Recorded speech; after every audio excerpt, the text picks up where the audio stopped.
Хэрэгтнийг хууль зөрчиж илрүүлэхгүй. Хэрэгтнийг хууль зөрчиж нотлох баримтыг цуглаж яллахгүй.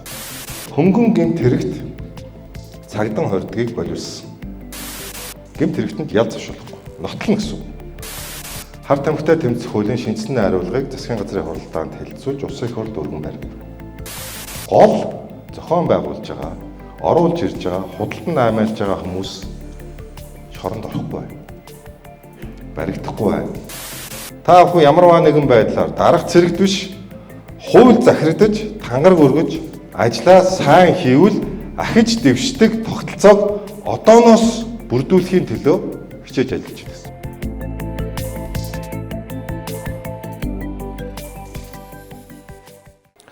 Өнөөдөр энэ дотоод хэргийн салбарын ирээдүйн манай албаагчид, манлайлагчд болох би та бүхэнтэй уулзаж байгаа. Би сайдын хувьд юун төрөн хүний эрхийг хангах хүрээнд хийгдэж байгаа зарим асуудлуудыг танилцуулъя. Эх 7 хоногт хүний эрхийн багц хуулийн төсөл засгийн газрын хуралдаанаар хэлэлцэгдэж улсын их хурлд өргөн баригдана. Хүний эрх гэхээр бид нар ганцхан үзэл бодлоо чөлөөтэй илэрхийлэх эрхийн хүрээнд багтаж ойлгоод байдаг. Энэ бол мэдээж маш их өргөн үргээтэй ойлголт.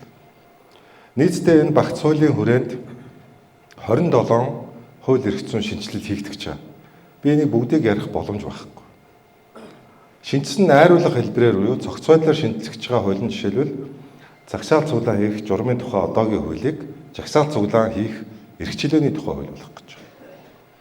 Өөрөөр хэлбэл жагсаал цуглаан хийх үзэл бодлоо илэрхийлэх гэдэг бол журмал дэглэдэг гэдэг тэр өнцгөр нүдээр биш. Энэ бол хүний суур эрх, үндсэн эрх. Үндсэн эрх. Харин цагдаагийн байгууллага төрвөл энэ жагсаал цуглаан хийх эрхээ эдэлж байгаа хүмүүсийн аюулгүй байдал, энэ эрхээ чөлөөтэй эдлэх эрхийг хангах гэж байгаа хамгаалагчид гэдэг өнцөг байр сууриас жагсаал цуглаан хийх эрх чөлөөний тухай хууль бичигдэж засгийн газарт улсын их хурлд өргөн барих гэж байна. Өөрөөр хэлбэл өмнөх бодлогууд өөрчлөгдөн гэсэн. Та бүхний гараа төгсөх үед. За дараагийнх нь эрүүгийн хэрэг хянан шийдвэрлэх тухай хууль. За энэ хууль бол ирээдүйд мөрдөгч, прокурор, магадгүй шүүгч болох гэж байгаа та бүхний өдөр тутам хэрэглэх үндсэн хууль. Энэ хуулийн үзэл санааг хүний эрхийн үзэл санаагаар баяжуулж шинжлэх ажлыг нийт 5 үе шатстайгаар боловсруулж парламентаар баталж хэрэгжүүлэх гэж байгаа. Яагаад 5 үе шатстай нэг ямсгаагаар хийж болдгүй юм бэ гэж. Яагаад? Хүн гэдэг бол өөрөө тухайн цаг үеийнхээс системийн бүтээгдэхүүн байдаг. Өнөөдөр та бүхэн 2017 оноос хүчин төгөлдөр болсон эрүүгийн хэрэг хянан шийдвэрлэх тухай хуулийн үзэл санаагаар хичээл сонссон сонсогч нар. Яг та бүхэн практикээр гараад ажиллаад энэ хуулийг хэрэглээд яваад ингээд ирэхээр нэг онцлог гарч ирдэг.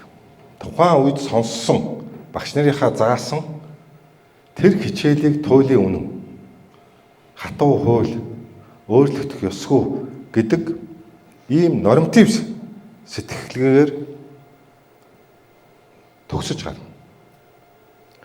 Та бүхэн гараад ажиллахад та бүхний дээр 2002 оны хуулийг ийм үед сурсан мөн тэр үед хэрэг мөрдсөн тийм ах эгч нартай та бүхэн хамт ажиллана. Та бүхний амьдралын багш нар болно. Тэгэхээр та бүхэн өмнөх бүр хуучин арга барил ингээд зүйлийнхээ ингээд юу болчдөг. Хайрцаглагдсан тийм норматив байдалд ордог. Тийм учраас дараагийн одоо next хууль эрх зүйн шинжилэл өөрөө яаж явах гэж байна вэ гэж. Яаж явах гэж байна? Эрүүгийн хэрэг хянан шийдвэрлэх тухай хууль бүхэлдээ энэ анх хэрэг үүсгэхээс эхлээд мөрдөхөөс эхлээд шүүх рүү очих хүртлээр хүний эрхийг хангах суурь зарчмыг бүх процессын үйлчлэлтэнд хангана. Хэрэгтнийг хууль зөрчиж илрүүлэхгүй. Хэрэгтнийг хууль зөрчиж нотлох баримтыг цуглаж яллахгүй. Бүх төвшөнд эрхийг хангана. Хүнийг өөрөөр нь хэргийг нотлуулдаг арга барилаас татгалзах процессуудыг үе шатстайгаар оруулж явж байгаа. Гэмт хэргийг нотлох үүрэг бол төрийн үүрэг. Мөрдөгчийн үүрэг, та бүхний ирээдүй үүрэг. Хүн өөрөө өөрийнхөө гэм бурууг нотлох үүрэг хүлээхгүй. Энийг олон янзын арга хэрэгслээр хэрэгжүүлж ажиллана. Тухайлбал сэжигтэн гэрчээр байцаагаад тэр гэрчээр байцаасныгаа дараа нь сэжигтэн яллагдагч болгож хэрэгжүүлж байгаа практик нэгэн тогтсон байна. Энийг эх 7 хоногийн засгийн газрын хуралдаанаар оруулах өөрчлөлтөөр халах гэж байна. Хэрвээ хүнийг сэжигтэн гэдэг нь нэгэн тодорхой байгаа хүнийг гэрч гэж яагаад эхлээд байцааж агаад мэдүүлэг ашиглах юм бол тэрнээс хойш цуглуулж байгаа бүх нотлох баримтууд хууль бус болно. Яагаад гэвэл хүний эрхийг зөрчиж цуглуулсан нотлох баримт гэж тооцогдно. Хууль зөрчиж цуглуулсан нотлох баримтыг шүүх үнэлэхгүй гэдэг зарчим. За хууль зүйн сайд болоод хамгийн анх эхний өдөр би цагдаагийн байгууллагад очихдоо нэг хэлсэн үг байна. Мөрдөн шалах нууц ажиллагааны нууцыг задруулахгүй. Энэ бол юун төрөө мөрдөгч нарт хамаатай. Шүүгчдэд хамаатай. Прокурорт хамаатай. Хавтас тэрэгтэй танилцаж мөрдөн шалах ажиллагааны нууцыг задруулахгүй байх, батгаа гаргасан гэрч, хөндлөнгийн гэрч, зэрэг хүмүүстэй холбогдох заалт. Тийм учраас мөрдөн шалах ажиллагааны нууц задруулдаг асуудал дээр хууль зүйн сайд хатуу байгаа. Энд задруулсан тохиолдолд хууль сахиулагчдад оногдуулах ялц шийтгэлийн бодлогыг өнгөрсөн онд оруулж чангалсан байна. Одоо энэ гэмт хэрэг 1-5 жилийн хорихалтай болсон. Тийм учраас та бүхэн гараад ажиллахдаа энэ зүйлдээ эвлэрэхгүй байгаа. Өөртөө тавих шаардлага мөн хатуу байлгаарай гэдгийг би бас хүсэж байна. Хүнийг эрүүдэн шүүж болохгүй. Хүн эрүүдэн шүүхээс ангид байх асуудал бол Монгол улсын үндсэн хууль заасанчлан 4 салшгүй эрхийн нэг. Яагаад салшгүй эрх гэж хэлж байгаа вэ гэхээр дайн болон онц байдлын үдэж хязгаарлаж болдоггүй 4 эрхийн нэг. Амьд явах, шашин шүтэх, итгэл үнэмшилтэй байх, эрүүдэн шүүхээс ангид байх гэсэн энэ 4 эрх бол Монгол улсын үндсэн хууль зааснаар ямар тохиолдолд хязгаарлагддаггүй 4 эрхийн нэг. Тийм учраас хорж мөрдөх арга барилаас хууль сахиулагчдыг салгах бодлого явж байна. Энэ хүрээнд энэ оны 8 сарын 1-ээс хүчин төгөлдөр үйлчлэх гэж байгаа. Өнгөрсөн оны 12 сард баталсан хуулиар хөнгөн гэмт хэрэгт цагдан хордгийг боловсон. Хүнд төрлийн гэмт хэрэгт цагдан хорих хугацааг 2 дахин багасгасан. Өөрөөр хэлбэл цагдан хорж байгаад өөрөөр нь мэдүүлэг авах байдлаар хэргийн зүйлийг нотолдог энэ арга барилаас хууль сахиулах системийг ангижруулах гэж байна гэсэн үг.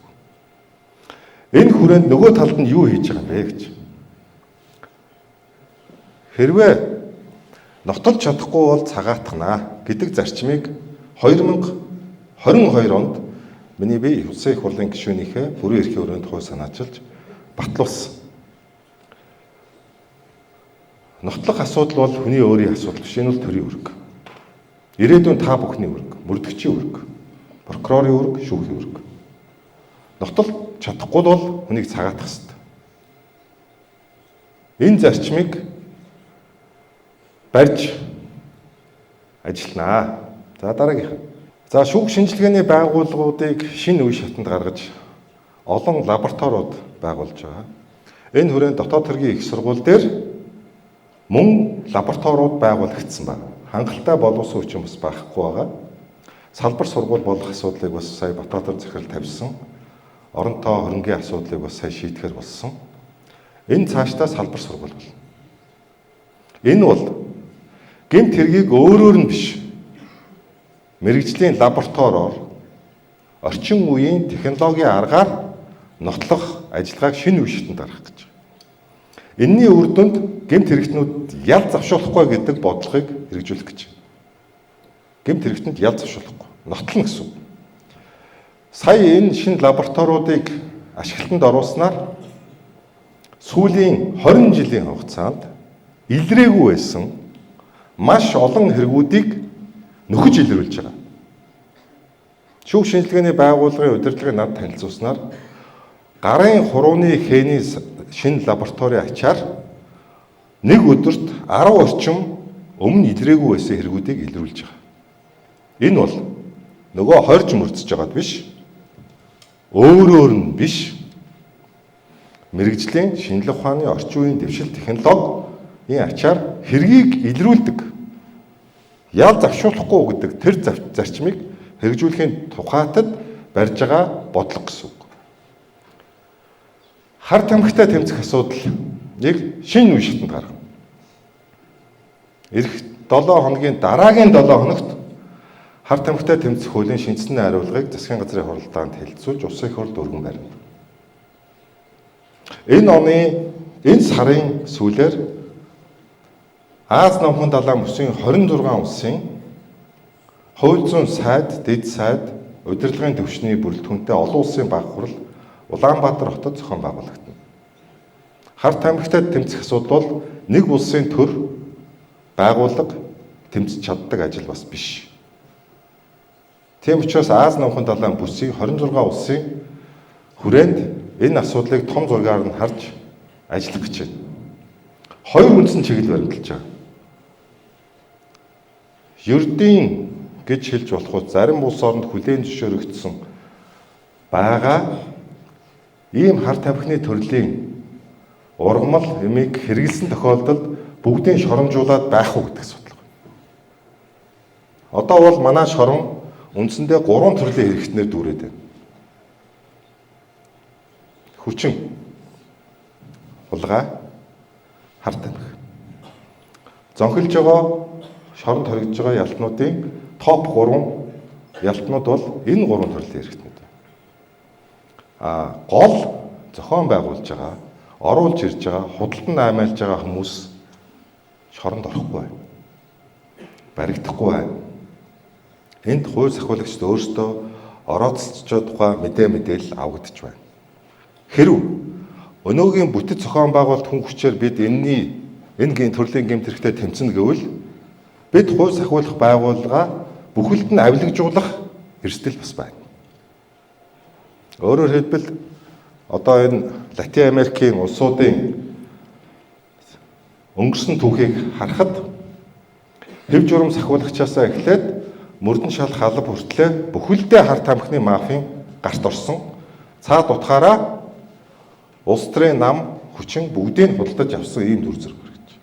Энийгээ дийлэхэ болцсон. Тийм учраас ийм төвшөнд аваачихгүйгээр яг цагдаагийн ерөнхий газрын даргын шууд харьяанд бусад нэгжүүдээс хараад ус ажилдаг хар тамхитай тэмцэх байгууллагыг байгуулах бодлогыг хууль зүйн сайд барьж байгаа. Энэ хуулийн төслөөр. За дараагийн асуудал бол хүний эрхийг хамгийн их хязгаарлаж байгаа асуудлууд бол журам байна. Журмууд байна. Нийтдээ манай улс 600 орчим хууль 400 орчим л журамтай байсан. Өнөөдөр журмуудын тоон 3500 болсон байна. Би 1000 журам урьж хайна гэж хэлжсэн. Өнгөрсөн 7 хоног замын хөдөлгөөний оноо торгодог журмыг хүчингүй болох хэрэгтэй та бүхэн сонссон байж магадгүй. Энэ бол хууль зүйн сайдын өөрийнх нь тушаалаар баталсан 87 журмыг хүчингүй болгож байгаагийн нэг л журам. Нэг л журам. Аливаа асуудлыг хуулиар зохицуулна. Яагаад? Та бүхэн үндсэн хуулийн эрх зүй гэдэг хичээлийг үзсэн тийм ээ? 2 дугаар курст орж байгаа гэж бодож байна. Энэ дээр хамгийн эхлээд ярьж байгаа асуудал бол хүний эрхийг гагцхүү хуульд заасан үндслээр хязгаарлана гэж Монгол Улсын үндсэн хууль бичсэн байдаг. Журамд заасан үндслээр гэж байдаггүй. яагаад үндсэн хуульд энэ өгүүлбэр орсон бэ гэхээр хүний эрхийг хязгаарлах гэж байгаа болвол зөвхөн хуулиар шүү гэдгийг хэлж өгч. Журмаар хүний эрхийг хязгаарлахгүй, халдахгүй, шийтгэхгүй гэсэн үг.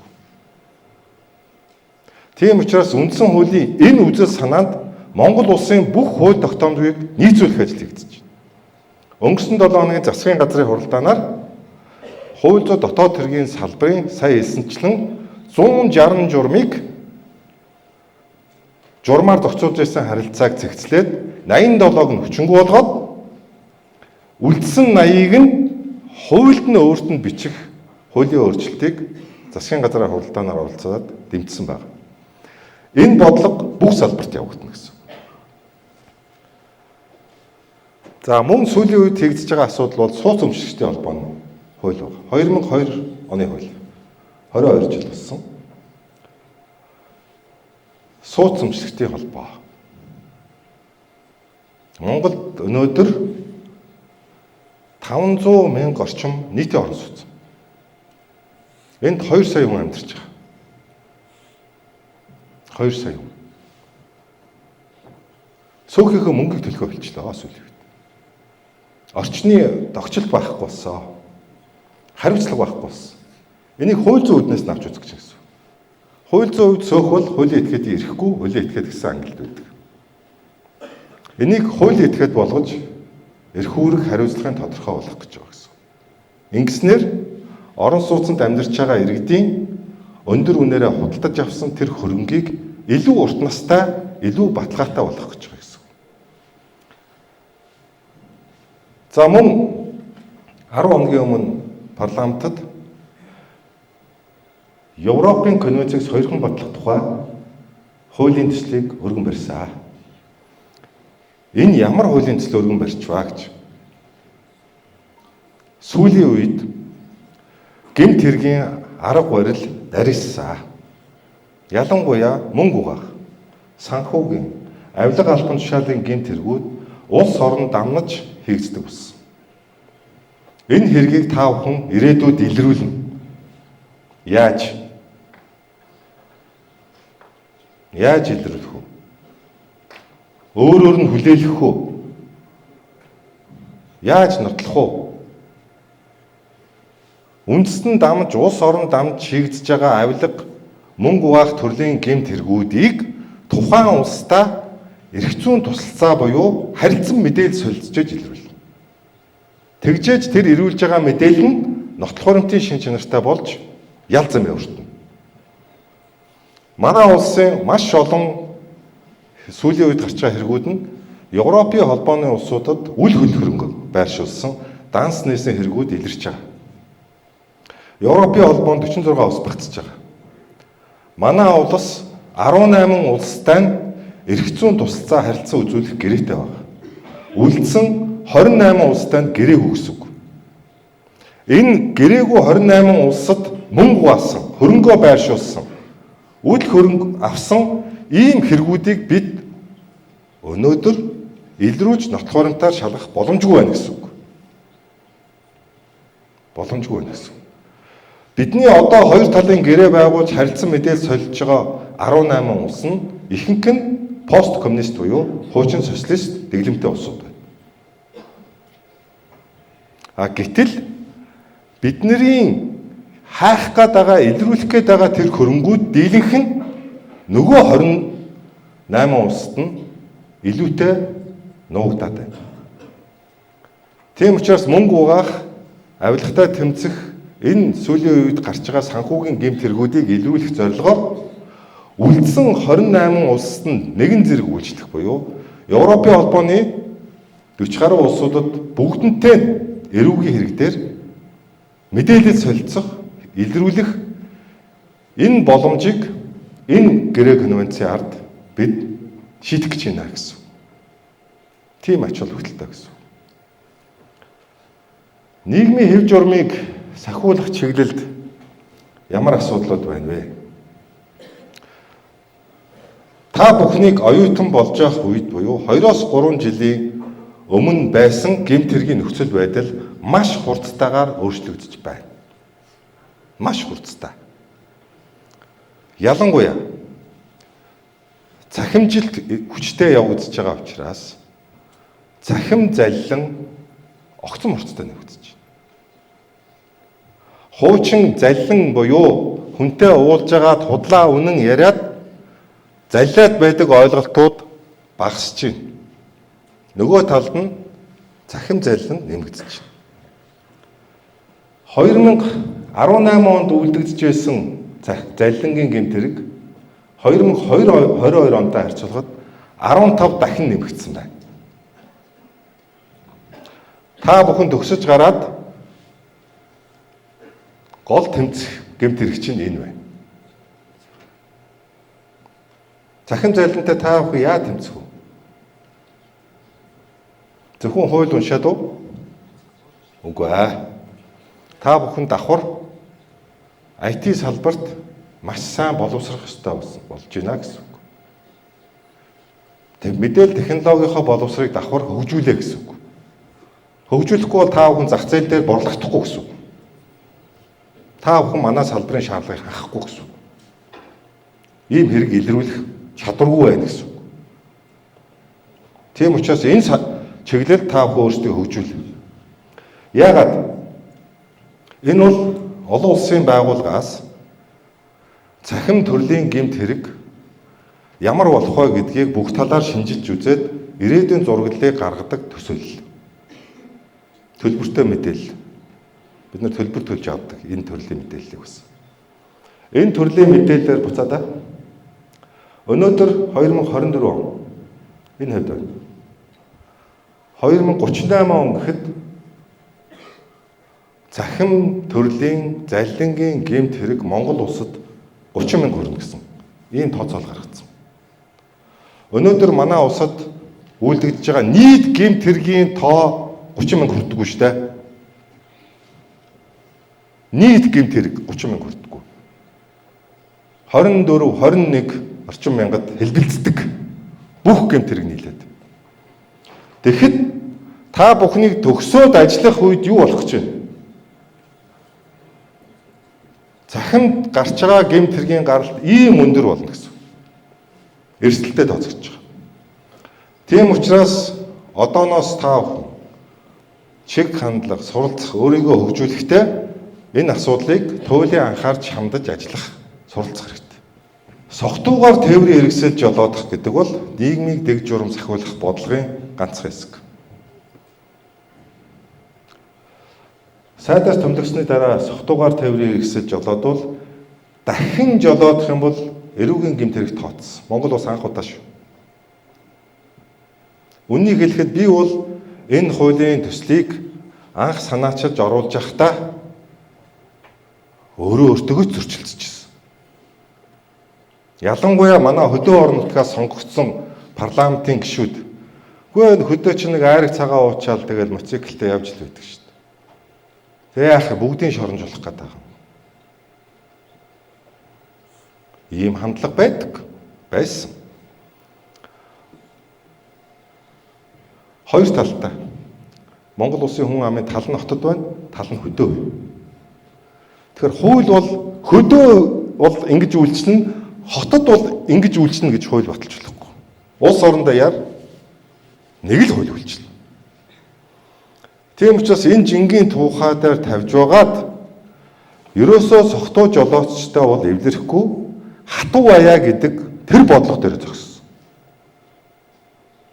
Тэр бодлого дээр үр дүн 70% буурчаад. 1 сарын 1-ээс хойш. Үр дүн. Өөрөөр хэлбэл сахилах дэг журам дээр Монгол төр хууль зүйн сайдын бодлого бол хатуу байна гэсэн үг. Яагаад? Өөрийг нь хамгаалж гин бусдын аймнаас эрүүл мэнд эд хөрөнгийг хамгаалж байна. Тийм учраас би энэ бодлого зөв байсан гэдэг дээр одоо ч итгэл үнэмшилтэй байна. Нэг асуулт гарч ирсэн. Ингээд чангалахаар чинь замын цагдаа чинь авилгачж штэ. Мөнгө авчих штэ. Наа чи шоронд оруулахгүй харин цагдаа нараа авилгажуулчих юм биш үү гэдэг асуулт гарсан. Яг энэ асуулт бас надад тулгарсан. Нэрээ яадаг вэ гэж. За ингээд энэ хууль хэрэгжиж эхлэхтэй хамт хүний хүчин зүйлээс ангид цогтуу жолоочийг барьж илрүүлж шийдэх технологи байна уу гэдгийг судалж үзсэн. Байна. Энэ бол 3 хоногийн өмнө Монгол улсад оруулаад ирсэн наадмын дараа Монгол улс дээр хэрэгжүүлж байгаа драгер буюу үлэгч. Энэ үлэгчээр цогтуу жолоочийг өнөрлүүлнэ гэсэн үг. Энэ өөрөө камертай. Өөрөөр хэлбэл тухайн бичиж байгаа бичлэг шууд хадгалагдана. Хоёрт үлээсэн тохиолдолд шууд төв системд шууд хадгалагдана. Тэр системд гарсан өөрчлөлтийг өөрчлөх боломжгүй.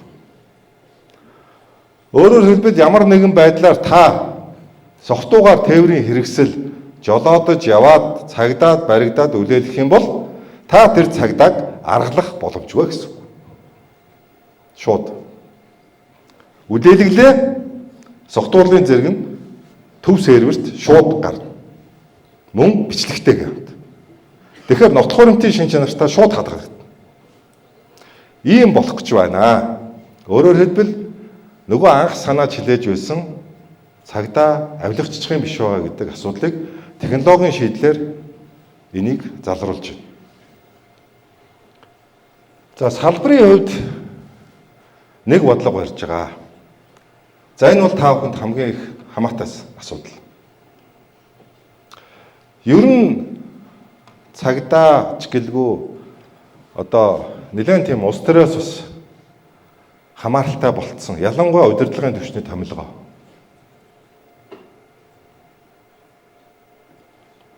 Энэ нь өөрөө төгсөөд албартаа шудраг ажиллаад тэр ажлынхаа үзүүлэлтээр шатлан дэвждэг юмн дээр ихээхэн садаа болж ирсэн.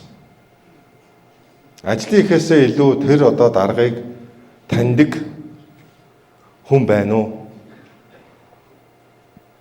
гэдэг рүү толгоо нь ажилтдаг болж байна. Тэгэхээр би энэ цагдаагийн салбарт ямар нэгэн байдлаар улс төрийн томилгоо хийхгүй, оруулахгүй гэдэг бодлогыг анханаас нь зарлж яваад байгаа. Би энийг бие бүрэлдэхүүнд одоо ажиллаж байгаа бие бүрэлдэхүүнд хэлэхээс гадна ирээдүйн бие бүрэлдэхүүн болсон та бүхэнд хэлж.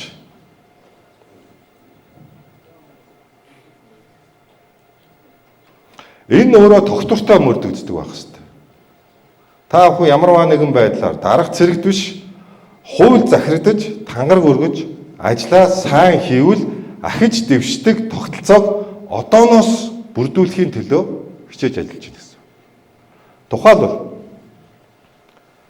энэ бодлогыг зарлаад эхлээд явхад бүх оронтойгоо нээлттэй сонгон шалруулалтаар удирдах томилгоогоо нээлттэй сонгон шалруулалтаар явж эхэлсэн.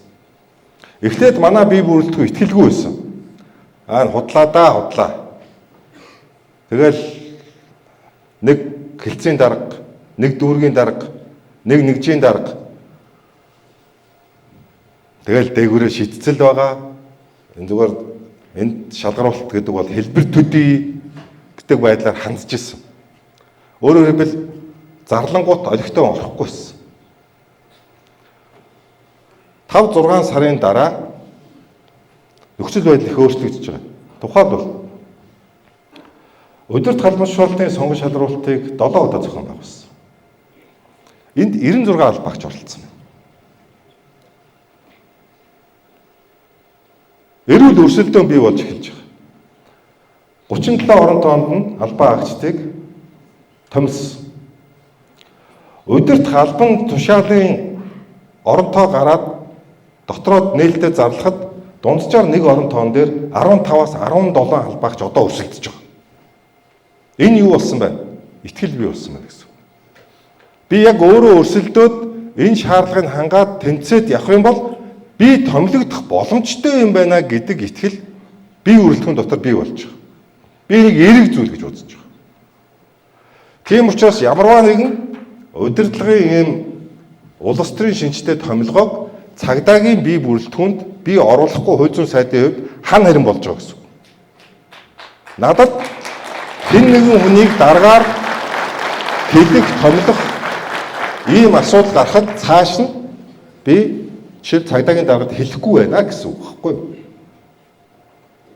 Тийм учраас төрийн мөрдөстэй тусгай албад өөрөө улс төрөөс хараа тус байх гэдэг нь тодорхой удаан хугацааны хөдөлмөр, удаан хугацааны дархлаа бол. Энэ доктортой 5 жил явах юм бол манай цагдаа эрүүлж эхэлнэ. 5 жил яв. Цагдаагийн бие бүрэлдэхүүнд эмэгтэйчүүдийн эзлэх хувь 8% гэж засгийн газрын тогтоолоор байсныг сая 3 сард 20% болгосон. 20%. Өөрөөр хэлбэл одоо цагдаа төлхөө эмэгтэйчүүд орж ажиллах боломжтой болж байгаа. Анх удаа цагдаагийн байгууллагын удирдлагын түвшинд эмэгтэй дарга томсон. Жижиг шалтгаан энэ бол мессеж салхи гэсэн үг. Хандлагын өөрчлөлт оруулах гэж. Удирдлагын түвшинд гендрийн байдлыг нэмэгдүүлэх бодлогыг барьж ийн гэсэн үг. Барьж ийн гэсэн үг. За мэдээ цалин ахуй нөхцөл ямар байх болоо гэж. 3 жилийн өмнө манай хил хамгаалах байгууллагад ажиллах ахлагч нар олдохгүй болж гисэн. Би 2 жилийн өмнө дотоод хэргийн их сургуулийн хэлийн ангид оролцох сонсогчд багасаад байгаа мэдээг авч ирсэн. Энэ ямар мессеж өгөхөөр 5 жилийн дараа хилчингүү болох гэж байна гэдэг аюултай мессеж байсан. Хилчингүү болох гэж байна. Шүүхийн шинжилгээ хийдэг хүмүүсгүй болох гэж байна. Энэ бол аюултай мессеж. Тийм учраас нийт шүүхийн шинжилгээ цагдаа хэлийн ахлагч гэсэн энэ салбарын албаа хаагчдын цалин сүүлийн 1 жилийн дотор 80-аас 90% нэмэгдсэн. Өөрөөр хэлбэл та бүхэн гараад төгсөөд ажиллах үед нийгмийн баталгааны хувьд илүү боломжтой, илүү тогтвортой ажиллах нөхцөлийг одооноос бүрдүүлж эхэлж байна гэсэн.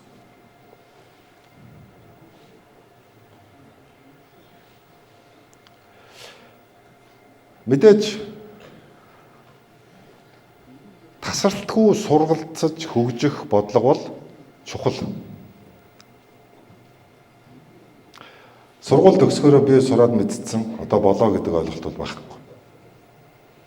Би жишээлбэл яг их сургуулаа төгсөөд 6 жил багшилсан. Багш байсан. Би багшиж байхдаа аягүй их юм сурж авсан. Оюутнуудад заахын тулд өөрөө маш их юм судлах хэрэгтэй шүү дээ. Мэддэг байх хэрэгтэй шүү дээ. Чи өөрөө хичээл заах гэж байгаа юм. Тэр хугацаанд аягүй их өөрийгөө хөгжүүлсэн байдаг. Та бүхэн ажил амьдрал дээр гарахаараа бити зэвэрчээрэй. Өөрийгөө тасралтгүй байнга хөгжүүлж байгаарай.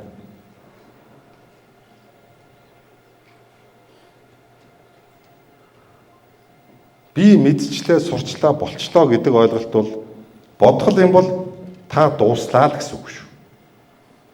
Ер нь дууслаа гэсэн. Тийм учраас өөрийгөө хөгжүүлэхдээ бити сэтгэл ханж агаарай.